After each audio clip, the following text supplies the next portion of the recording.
बिस्मिल्लाहिर्रहमानिर्रहीम। अस्सलाम वालेकुम मोअज़्ज़िज़ नाज़रीन, सलातुल हाजत क्या है? सलातुल हाजत की फ़जीलत क्या है? सलातुल हाजत के लिए क्या क्या फ़ायदे हैं? सलातुल हाजत पढ़ने का तरीका क्या है? सलातुल हाजत किस वक्त पढ़नी चाहिए? क्या जब सूरज डूबने लगता है? नहीं, हरगिज़ नहीं। क्या आप जानते हैं कि ये ख़ास नमाज एक ऐसा अज़ीम शान तोहफ़ा है जो अल्लाह की दरबार में आपकी हर फरियाद को शर्फ़ कबूलियत बख्श सकती है। जी हाँ, सलातुल तहज्जुद वो माया नाज इबादत है जो बंदे की दुआ को बुलंदियों तक पहुँचाती है, और ये वो बेहतरीन वसीला है जो नामुमकिन को भी अल्लाह के हुक्म से मुमकिन बना सकता है। ये एक ऐसा मुनफरिद नमाज है जो हाजत रवाई, मुश्किलात की फ़ौरी हल और दिली मुरादों की मुकम्मल तकमील के लिए प्यारे नबी करीम सल्लल्लाहु अलैहि वसल्लम ने उम्मत को तकलीम फरमाई। इसकी फ़जीलत क्या है, ये कैसे अदा की जाती है और कैसे ये आपकी पूरी ज़िंदगी को बदल कर रख सकती है। आइए इन अहम सवालात को जवाबात तलाश करें। आखिर हमें कामयाबी की किरण क्यों नहीं दिखाई देती? हकीकत तो ये है कि जब हम अपने खालिक और मालिक के सामने झुकने से कतराते हैं तो कामयाबी कैसे मिल सकती है। याद रखिए कि नमाज सिर्फ़ एक आम इबादत नहीं बल्कि मोमिन और काफिर के दरमियान एक वाज़ेह हद फसल है। पैन पीर शेख अब्दुल कदीर जिलानी रहमतुल्लाह अलैह तो यहाँ तक तंबिया फरमाते हैं कि जो शख्स 3 जुम्मे जानबूझकर छोड़ दे, इसे मुसलमान के कब्रिस्तानों में दफन न करो और इसके घर को आग लगा दो।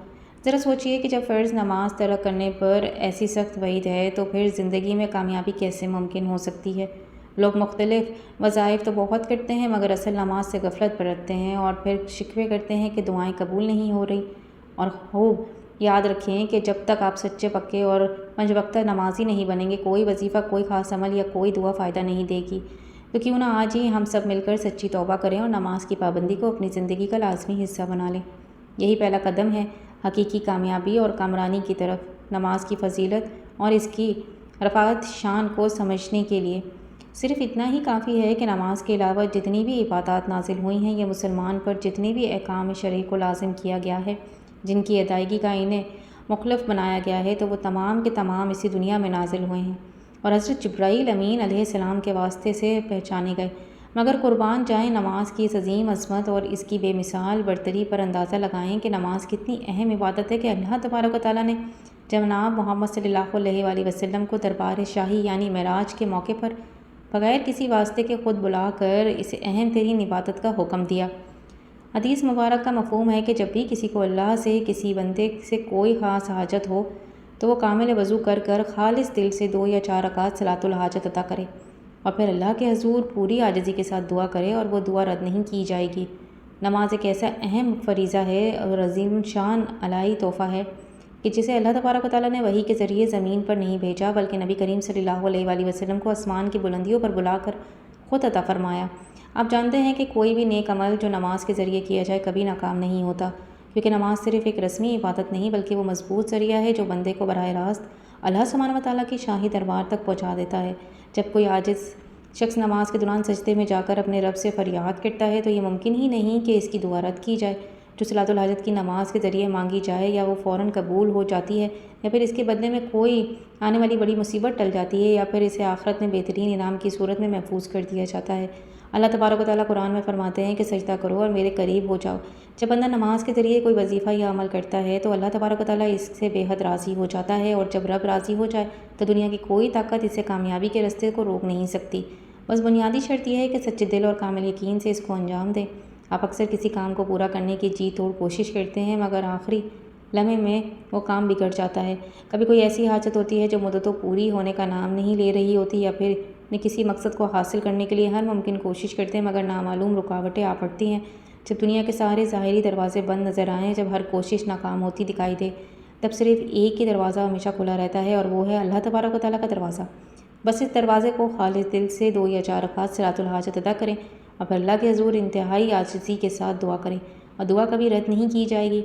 ये नमाज अल्लाह से अपने बड़े से बड़े मकसद को हासिल करने का एक बेहतरीन रूहानी वसीला है। बहुत से लोग ऐसे में जो बार बार कोशिश के बावजूद अपने कारोबार को तरक्की नहीं कर पाते, या इन्हें अच्छी नौकरी नहीं मिलती, शादी में मुसलसल रुकावटें आती हैं या कर्ज़ नहीं उतरता, वो घर में सुकून नहीं होता, लेकिन जब वो सलातुल हाजत का मुस्तकिल अमल शुरू करते हैं तो अल्लाह तबारक व तआला इनकी हर मुश्किल को आसानी और बरकतों में बदल देता है। सलातुल हाजत को अपनी रोज़मर्रा की ज़िंदगी का हिस्सा बनाएं, फिर देखिए कि कैसे नामुमकिन मुमकिन बनता है और कैसे बरसों की रुकी हुई दुआएं पूरी होती हैं और कैसे पहाड़ जैसी मुश्किलात आसानियाँ बन जाती हैं। ये नमाज सिर्फ हाजतों की तकमील का ज़रिया ही नहीं बल्कि अल्लाह के कुर्ब का सबसे बेहतरीन ज़रिया है। جب بندہ سچے دل سے اس نماز کو ادا کرتا ہے تو اللہ اس کے پکار سن لیتا ہے اور وہ کام جو کبھی مکمل نہیں ہو رہا اچانک غیبی مدد سے آسان ہو جاتا ہے۔ ہزاروں لاکھوں لوگوں کی صلاۃ الحاجت کو آزمایا اور بے شمار لوگوں نے اس کی روحانی کرشمے اپنی آنکھوں سے دیکھے اور وہ سب ایک ہی بات کہتے ہیں کہ یہ ایک زندہ معجزہ ہے۔ تو پھر دیر کس بات کی ہے؟ آج ہی صلاۃ الحاجت کا یہ بابرکت عمل شروع کریں اور پھر اپنی آنکھوں سے اس کا اثر دیکھیں۔ محترم ناظرین، اگر آپ چاہتے ہیں کہ آپ کی دعا بہت جلد قبول ہو اور ہر حاجت پوری ہو تو صلاۃ الحاجت کے لیے بہترین وقت وہ ہے جب اللہ کے دربار میں دعا کی قبولیت کے دروازے سب سے زیادہ کھلے ہوتے ہیں۔ سب سے مؤثر اور مقبول وقت تہجد کا وقت ہے، یعنی رات کے آخری پہر، جب پوری دنیا سو رہی ہوتی ہے اور رب کائنات اپنے بندوں کی طرف خاص رحمت کی نظر فرما رہے ہوتے ہیں۔ حدیث مبارک میں آتا ہے کہ اللہ سبحانہ و تعالیٰ رات کے آخری حصے میں آسمانی دنیا پہ نزول فرماتے ہیں اور پکارتے ہیں کہ ہے کوئی مجھ سے مانگنے والا جو میں اسے عطا کروں، ہے کوئی مغفرت طلب کرنے والا کہ میں اسے معاف کر دوں۔ اس مبارک وقت میں اگر کوئی شخص وضو کر کے صلاۃ الحاجت ادا کرتا ہے تو دل کی گہرائیوں سے رو کر دعا کرتا ہے تو اس کی دعا رد نہیں کی جاتی۔ البتہ یاد رہے کہ نماز فجر کے بعد طلوع آفتاب تک اور عین زوال کے وقت مغرب سے پہلے سورج ڈھلتے وقت نوافل ادا کرنا منع ہے، اس لیے اس ممنون اوقات میں صلاۃ الحاجت نہ پڑھی جائے۔ محترم ناظرین، اب ہم تفصیل سے بات کر لیتے ہیں کہ صلاۃ الحاجت پڑھنے کا صحیح طریقہ کیا ہے، اور آپ کو اپنی نفافل صلاۃ الحاجت کی دل سے نیت کر لینی ہے کہ میں نیت کرتا یا کرتی ہوں 2 رکعت صلاۃ الحاجت اللہ کے واسطے، منہ میرا کعبہ شریف کی طرف اللہ اکبر کہہ کر ہاتھ مان لیں۔ تو اسی طرح اپنی نیت کر لیں۔ آپ کو پہلی رکعت میں سورہ فاتحہ یعنی الحمدللہ پڑھ لینے کے بعد 50 مرتبہ سورہ اخلاص پڑھ لینی ہے، پھر معمول کے مطابق رکوع اور سجدہ کرنا ہے۔ اب آپ کو ہر سجدے میں سجدے کی تسبیح سبحان ربی الاعلیٰ 3 مرتبہ پڑھ لینے کے بعد قرآن پاک کی سب سے مشہور اور طاقتور آیت کریمہ یعنی کہ لا الہ الا انت سبحانک انی کنت من الظالمین، اس کو 50 مرتبہ پڑھ لینا ہے اور پھر دوسری رکعت کے لیے کھڑے ہو جانا ہے۔ اب دوسری رکعت میں بھی آپ کو یہ پہلی رکعت کی طرح ہی سورہ فاتحہ کے بعد 50 مرتبہ سورہ اخلاص پڑھ لینی ہے اور پھر دوسری رکعت کے دونوں سجدوں میں سبحان ربی الاعلیٰ 3 مرتبہ پڑھ لینے کے بعد دوبارہ آیت کریمہ لا الہ الا انت سبحانک انی کنت من الظالمین، اس کو 50 مرتبہ پڑھ لینا ہے۔ یعنی اب اس مخصوص نماز میں کل ملا کر 100 مرتبہ سورہ اخلاص پڑھی جائے گی اور 160 مرتبہ آیت کریمہ کو پڑھا جائے گا۔ جب آپ صلاۃ الحاجت کی 2 رکعت مکمل ادا کر چکے ہیں تو یہی وہ خاص لمحہ ہوتا ہے جب اللہ کے دربار میں اپنی اصل حاجت پیش کرنی ہے، اور یاد رکھیے کہ یہ کوئی عام دعا نہیں ہونی چاہیے بلکہ وہ دعا ہونی چاہیے جو دل میں گہرائیوں سے نکلے، جس میں آنکھوں میں گرتے ہوئے آنسو اس بات کی گواہی دیں کہ آپ کی فریاد حقیقی اور تڑپ سچی ہے، جس میں دل کی مکمل سچائی اور اللہ کی ذات پر کامل بھروسہ چھلکے۔ اپنے دونوں ہاتھوں کو نہایت ہی عاجزی سے بلند کریں، اپنے گناہوں کو سچے دل سے اعتراف کریں اور اللہ کے سامنے بالکل اس طرح ٹوٹ کر جھک جائیں جیسے کوئی بے سہارا اور مجبور غلام اپنے کریم آقا کے سامنے گڑ گڑاتا ہے۔ اپنے رب کو اس پیارے اسماء حسنہ کے واسطہ دے کر پکاریں، اس کی وسیع رحمت، اس کی مغفرت، اس کی لاتمنائی قدرت کا واسطہ دے کر۔ جب اللہ سبحانہ تعالیٰ اپنے بندے کو ایسی گرہ بازاری کو دیکھتا ہے تو اس کی تقدیر کی بدل دیتا ہے۔ جب ناممکن نظر آنے والے راستے خود بخود کھلنے لگتے ہیں اور بندہ خود حیران رہ جاتا ہے کہ کیسے اس کی برسوں کی مشکلات پل بھر میں آسان ہو گئی۔ جب آپ سچے دل سے دعا کریں گے تو رو رو کر اللہ کی بارگاہ میں التجا کریں گے تو یقین رکھیں کہ اس کا اثر فوراً ظاہر ہونے لگے گا، اور شاید اسی لمحے آپ کو دل کی گہرائیوں میں ایک عجیب سا سکون محسوس ہو، شاید کسی ایسے غیبی ذریعے سے مدد آئے جہاں سے آپ کو کبھی توقع اور امید نہ تھی، شاید آپ کی مشکلات دھیرے دھیرے خود ہی ختم ہونے لگیں اور وہ کام جو بار بار رکاوٹ کا شکار ہو رہا تھا اچانک اللہ کے فضل سے آسانی میں ہو جائے۔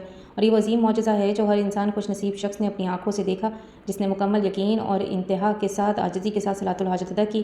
حدیث اقدس میں اللہ تبارک و تعالیٰ اپنے بندوں کے قریب ترین اس وقت ہوتا ہے جب وہ سجدے کی حالت میں ہوتا ہے، اور جب بندہ اس کی ہو کر مانگتا ہے تو اللہ تبارک و تعالیٰ کبھی بھی اس کے اٹھے ہوئے ہاتھوں کو خالی نہیں لوٹاتا۔ آپ بس ایک بار پورے یقین کے ساتھ آزما کر دیکھیے، اپنی تمام مشکلات پریشانی کو اللہ کے حوالے کر دیں، اپنی دعاؤں کو نماز کی پاکیزگی وسیلے سے اللہ تک پہنچائیں، پھر دیکھیے کہ آپ کی فریادیں کیسے قبول ہونا شروع ہو جاتی ہیں، آپ کی دل کی مرادیں کیسے پوری ہو جاتی ہیں اور اللہ کی غیب مدد کیسے آپ کے ہر رکے ہوئے کام کو آسان بنا دیتی ہے۔ اللہ تعالیٰ ہم سب کو دین کی صحیح سمجھ اور عمل کو توفیق عطا فرمائے، آمین۔ محترم ناظرین، کمنٹ باکس میں اللہ تعالیٰ کے خوبصورت 99 مبارک ناموں میں سے کوئی ایک نام عقیدت سے ضرور ٹائپ کریں۔ اگر ویڈیو اچھی لگے تو اسے لائک کریں، صدقہ جاریہ سمجھ کے دوسروں کے ساتھ بھی مزید شیئر کریں، اور ایسی مزید ویڈیو کے لیے ہمارے چینل کو ضرور سبسکرائب کریں۔ ملتے ہیں نیکسٹ ویڈیو میں، اللہ حافظ۔